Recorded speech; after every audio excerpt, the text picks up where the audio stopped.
Hello everyone, MFPallytime here. Welcome back to Heroes of the Storm and our A through Z playthrough. We have landed on Kel'thuzad, a mage that has been added into the game just after Gamescom of this year, so there's not a lot to talk about as far as changes, but he was one of the most requested heroes in the history of this game. Since the launch of Heroes of the Storm, people have been asking for Kel'thuzad, and it took them quite a while for him to come into the game, but I think he made quite an impact when he actually landed in the Nexus. Now, I want to tell you right away, I'm sure you already know if you've seen my other Kel'thuzad videos, I'm really bad at him. Do not be surprised when I'm really bad at him. But he's on the list, and it's a snapshot of how good I am at him this year, so,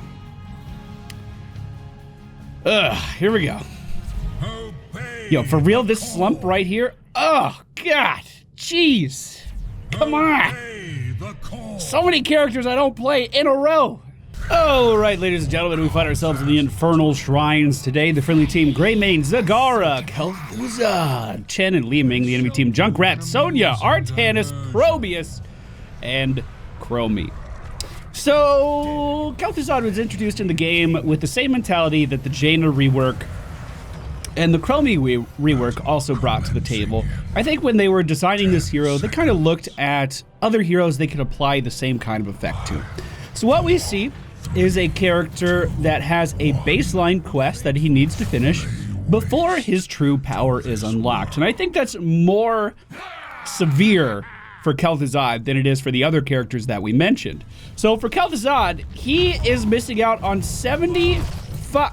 Oh, I can't pillar the pylon? Or I can't chain the pylon? That was gonna be like my big gotcha. I was already ready to yell, gotcha!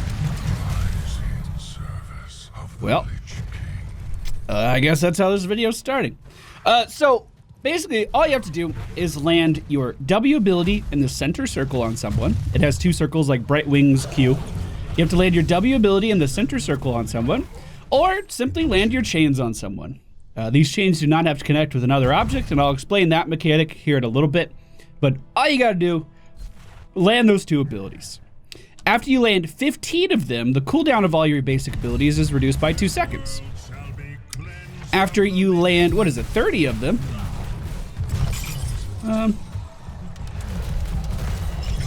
Yeah, I did it.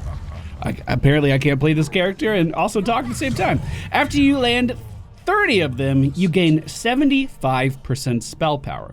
So inherently, just from a baseline mechanic situation, this kind of playstyle, this kind of character, is going to be much better versus a team that's very hefty, much better versus a team that isn't going to be running away from you all the time, and one that has a lot of frontline and or sustain. So this particular team doesn't really do much for me. Hey, that was a good chain though. Because of course Probius and Chromie are so weak that they're so squishy rather, that they're gonna be sitting back all the time. Junkrat, very far range character. The only people we really have the opportunity to land these abilities on consistently is going to be Artanis and Sonya. And of course, if we're close enough to Artanis and Sonya, then they're also close enough to me to deal a pretty sizable amount of damage. And clearly we don't even have to be close to Chromie for her to do the same thing. So he is a very difficult character to learn, pretty difficult to play. But good Kel'thuzad players can absolutely carry a team like crazy. It's actually, I think it's a pleasure to watch a good Kel'thuzad player because they just make you feel hopeless. But in a way, like you still kind of feel like you have a chance, unlike playing against Garrosh, in my opinion. Let's see if I can make it out over here. That was a pretty decent trade. We stayed alive all right there. We do have a sippy cup that we can use to get back up to full health. At level 4, we did grab the phylactery of Kel'thuzad, so gathering region globes at this point in the game is going to become important for us, and I'll try to do that to the best of my ability. I'm likely going to go for a Q-based build for a few reasons. The first being, they're a lot easier to play. The second being, the lane clear that a Q-based build provides in situations like this is actually really valuable and can be used to great avail for our team when we're focusing on clearing out these objectives. Now, that doesn't mean that I can ignore the other abilities. We still have to stack those up. We still need to get the 75% power. I guess I'll go ahead and explain the chain right now because I've been using it and it might be confusing if you've never seen Kel'thuzad before. the chain works on a system in which you shoot it out. It's a straight line skill shot with a pretty respectable range. But you shoot it out, it will attach to a building, and then it'll attach to a enemy hero or building, I guess we should say. If the chain does make contact with something, then the object or hero that it makes contact with is then the tower at which you fire off additional chains. So we put it on Artanis over there on the left side of the screen. That meant that the next skill shot, the next application of chain that I get a second one of, will be based off of where he is positioned. So not only do you have to get good at landing this weird delayed skill shot from your character, you also have to get good at landing it based on the positioning of your enemy that you attach the chain to. I think it's really hard. Like, look at that juke right there. It totally screwed me. Totally screwed me. You're trying to predict player movements where they're not even moving in relation to you. And while also having to keep yourself alive, it's hard. We are going to go for Chilling Touch here versus this team. Chilling Touch simply allows us to apply a stun. So if the enemy team does decide that they want to chase after me, you get one. You get one. If the enemy team does decide that they want to chase after me, we should be able to just attack them once with that and kind of slow them down and get away from them.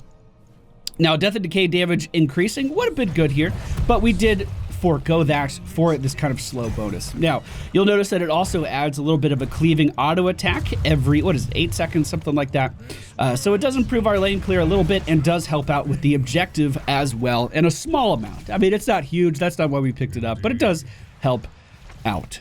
The other option here would have been Glacial Spike. This one's very, very popular, and what a lot of people were saying made Kel'Thuzad so strong. Because Glacial Spike allows you to build your own terrain that you can then combo your chains to stun a hero that may be diving you. It allows you to make a spike on the ground, kind of like a Tassadar wall, you know, the same kind of mentality. You make your own blocking terrain, and then you can attach people to that to stun them. And this is really good when an enemy team is trying to dive you. This is really good when you're just trying to get away from someone who's trying to do you harm. It has a lot of applications, but it was a little too good. So Blizzard did nerf it recently. They made it so the Glacial Spike takes a full second to form. This means you really have to plan ahead when using that ability, which I don't know if you've noticed this about me. Planning ahead is not one of my strengths. Not even a little bit. Looks like we are being pushed out of this objective, unfortunately, but I'll just go ahead and try to gather this region globe. We are at 8 out of the 12 region globes we need for our phylactery of Kel'Thuzad. And that is a recent change as well. Oh, she read me like a book. That's a recent change as well. The phylactery only used to take 10 region globes, but it was a little too easy to gather for what it gives you. Once we have the 12 region globes, we are going to get a buttload of lifesteal every time we auto attack someone. We're also going to be getting the ability to, well, we're dead. We're also going to be getting the ability to res whenever we feel like it. So the entire trait of Diablo is based around gathering 100 souls from killing minions or heroes. And then when you die, whether you want to or not, you pop up in the spawn weaker than you were before, ready to fight. Which I've never been a fan of. I have always thought that the Diablo player should have the choice. Do I want to sacrifice my souls and come back into this fight right now? Will that be impactful? Or should I hang on to these souls to be more powerful for the next fight? And they said the reason that they removed or they never implemented this kind of mechanic for Diablo is because they found that heroes, or people that were playing the hero, would just save their res for the end of the game, for when it mattered, for when the enemy was diving your core and you had to react in some way. But I still think that's a meaningful thing to do. I still think that's important, and that's an important decision to make in the middle of a game. But for some reason, you know, Diablo didn't get that and Kel'Thuzad did. I'm not really sure why. Oh, we might be able to chain him to the wall here. I didn't miss, unfortunately. The root does miss as well. It looks like Artanis is going to be able to get out of here. Now, I did pick Frost Blast here because it's been the biggest change that we've seen to Kel'Thuzad out of the kind of alterations that he's gotten. The community really gravitated towards the idea of using his, what is it even called? Shadow Fissure heroic ability quite a bit because it has global range and a very short cooldown. which allows you to poke people all the time. But especially if you're using the Glacial Spike, it kind of incentivizes you to do a combo-focused Kel'thuzad, where you throw out the Glacial Spike, you chain someone to it, you root them in place, and then you blow them up with your heroic ability as well, which is the most optimal way to deal damage. And I'm not saying that this build is better in any capacity. I'm just playing this today because it felt like it, and talents are meant to be taken. But that is really, really powerful and definitely something that you should be taking a look at. Wow, that ult, it hurt, man. That ult hurt. Hopefully we can root these guys here, but it looks like I might be able to get away. We gotta juke back up, right? We have to juke back up, right? Oh no, they have fucking vision of me! Are you kidding? Why is there a pylon there? Why is there a pylon there, please? God damn it.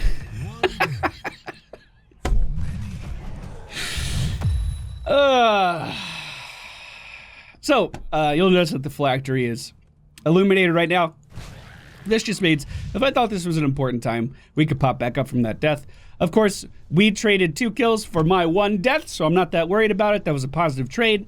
None of our buildings are currently being sieged, so I don't really feel like it's necessary for me to pop up right away. Just to talk about the build a little bit more, the Kel'thuzad build that I'm using, as I mentioned, is focused around his Q ability, which generally speaking is the easiest way to play him. So if you are looking to learn Kel'thuzad, this may be a decent place to start for your first few games. His Q ability is Death and Decay. It's a straight line skill shot, and when it impacts a target, an enemy target, it is going to leave behind a pull that continues to deal damage after the target is impacted. So it looks, well, I missed, but you know, you'll see it eventually, don't worry. Let's try to chain these guys behind the wall if I can get vision of them. Notice how long the activation of the chain actually is. You have quite a long time to kind of sit there and wait for your target with the chain on them to move around before you have to commit to using it to try to stun them. Which I think is really strong, by the way. Ah, feels bad. We did grab the mercenary camp up here at the top lane, but it doesn't look like we're pushing too hard. I will root Sonya here, but unfortunately she leaped on top of me and I wasn't able to respond in time. And really, that's the big weakness to Kel'thuzad. You have this character that is not only an assassin with probably the most crowd control out of any of the assassins, but a ton of burst damage as well. The issue is, if you don't have a target to chain, then you can be very, very susceptible to damage. And that's why Glacial Spike, again, is a very popular pick at level 7. I was hoping that because I was with the team in that situation, and I was trying to stay with the team, that those kinds of issues wouldn't occur, but obviously that was a little naive of me. The reason I'm picking this ult, I know I'm all over the place today, it had the 30 seconds taken off of its cooldown, and I wanted to show it today because I don't really think it's that good. I kind of wanted to show it off for that reason specifically. I think they tried to make it viable. I think they tried to make it competitive, but quite simply, it just doesn't do as much as it should. You saw me use it there. It's basically the ice version of the Pyroblast. It is a slow projectile that will chase after the target, and because Sonya changed directions so fast with her leap there, we actually weren't able to deal too much damage with it. We weren't able to be that effective with it. We did finish our quest just now, by the way. So we have that 75% damage increase. Once again, Sonya diving in on me here, and we got away! We'll go ahead and hit the sippy cup. Stay a little far back because we don't know who Chromie's aiming at right now. It looks like it's not me. I can hit these cannons over here to get a little bit of healing going. I can hit these mercenary camps over here to get a little bit of healing going. And slowly... Okay, can't chain the bomb. Great. Wow. That would be really strong, actually. That'd be really fun. Really cool counterplay. You could pull the bomb out of position at the last moment when he's trying to detonate it. I'm kind of disappointed we can't do that. I thought that would be cool. Level 16, I am going to go for Arcane Echoes. This, whenever I hit a hero, it's going to reduce the cooldown of our Q ability. This means we can fire off more Qs. And we're just going in here to try to deal as much damage to this objective as possible. With our quest completed, you can see these cool chains kind of radiating around us. And that's another thing I think they did really well on Kel'thuzad that I hope they start to implement in other heroes in the next year. You know, when you have a meaningful quest completed, when you're actually impacting the game in a big way, having a visual representation for that. He wasn't the first to do it by any means. Hey, we're being leaped on again. Who would imagine? Not the first to do it by any means, but I think he did it really well. I literally could not get away from her. Oh. God, this character, he's just not for me. He's just not for me, man. Holy crap. Greymaid's going in, though. Greymaid's doing the Lord's work down there. Zagara is pushing the top lane right now. Don't blame her one bit. After we started losing people in that fight, I would have tried to get some value up there, too. Hopefully she's not leaving now, though, because she's uncontested. Yep, looks like she's leaving now, though. Okay. Like I said, I'm not a good Kel'Thuzad. I'm sure you've already made that conclusion by yourself, but he is a difficult character to play with this kind of dive on the enemy team as well, regardless of the build that you take. He is a character that relies on positioning and his allies being there for him, which makes him really difficult to play in quick match, but really solid choice in Hero League. But yeah, like I was saying, with this Q build, all we want to do is be throwing these out all the time, impacting targets. If the enemy team stands in them, great, we're going to be healing. If the enemy team doesn't stand in them, well, guess what? We could throw another one out in about 2 seconds. It does pretty good damage over time. You'll notice it's doing 186 a tick and like 300 damage on the initial impact to this Punisher. So if we're able to continuously attack him, we'll be in a pretty good position. We do need to back up here and try to bait it over the wall, though. I don't know how I feel about this Frost Blast. It hasn't done a single fucking thing for me, and it's probably because I'm using it incorrectly. Yeah, just go ahead and pick me. I'm just the squishiest target on the team. Don't worry about it. Yeah, no big deal, Punisher. No hard feelings. I mean, we can use it to initiate here, right? So we can put this on Probius, and this allows our teams to chase after him. He'll be frozen in place, and they can go in and deal a lot of damage. It is more of an initiation tool rather than a defensive tool, which is what you've tried to see me use it as in today's video. Every time Sonya leaps in on me, I'm trying to save myself with it, but of course, it hasn't been quite working out the way I wanted. He's actually surprisingly good with this build at taking camps, so he's a very squishy mage assassin that you can actually go into the jungle and clear with, not only quickly, but safely as well, which is uncommon, to say the least. And his wave clear, I mean, cannot be understated. I know I talk about wave clear a lot, but like, he's real solid, especially with this build, because his auto attack will simply clear a lane out almost immediately as well. While the enemy team is dead, I am going to rotate up to their camp and try to take this. Hopefully we don't get ganked by anything. We have a little vision with the help of Zagara, but we should be able to burn this down pretty quickly. Li Ming using her ult for this. It's only on, what, a 20-second cooldown, so not too big of a deal. And we have a pretty sizable push here in the top lane if we wanted to move in with it. But the enemy team is starting to respawn, and we are pretty spread out, so I'm going to be backing up here. At level 20, we can pick up the Damned Return. This is a pretty cool ability. It allows you to put a shade of Naxxramas down, I believe that's what it's called, and then that will copy the cast of all of your Qs that you do in the same direction that you cast them in as well, which means you can set him up prior to a fight happening when you know you're going to be sieging someone and send out multiple Q applications on the same target. This effectively doubles your DPS if you're able to land both of them, and it can be incredibly strong in team fights. It has a 15-second duration as well as a 15-second cooldown, which means you're able to position it. Which means you're able to position it whenever you are ready to use it. Like, there's no downtime as long as you're ready to fight in one area, which of course on this map we're fighting a lot in one area. Then you can set it down with confidence. So for instance, even if I am not able to push in here versus this enemy team, I can put the shade down in this area and use it as kind of our basis for attacking the enemy team right now, stealing away these monsters from Probius there, now hitting this camp over here. Now as we continue to move in, we can put another shade down over here, and I can be all the way back in the base, but still impacting this objective clear from the utmost safety. Now, unfortunately, the enemy team is picking up a kill on our Chen player. Let's see if I can root Sonya down in place here. Doesn't look like it, but we can drop a shade in the fog and continue to impact this objective. We might want to use our heroic on one of these guys, but it doesn't look like it's going to be super impactful. Now, the good thing about having an Artanis on the enemy team is he doesn't have a lot of healing, so if we're able to poke him down enough, that can actually be really impactful. Greymaid going in. Let's try to land some chains in here to stun these guys together. We are successful in doing that, and we land the Death and Decay. It flew true. and we were able to push out the enemy team with the help of our allies here. The objective of Probius is going off right now, but we'll just go ahead and take care of that, no problem. And now we have a Frost Punisher pushing the top lane with the entire front line of the enemy team defeated. To me, this is the most exciting part of playing Kel'Thuzad.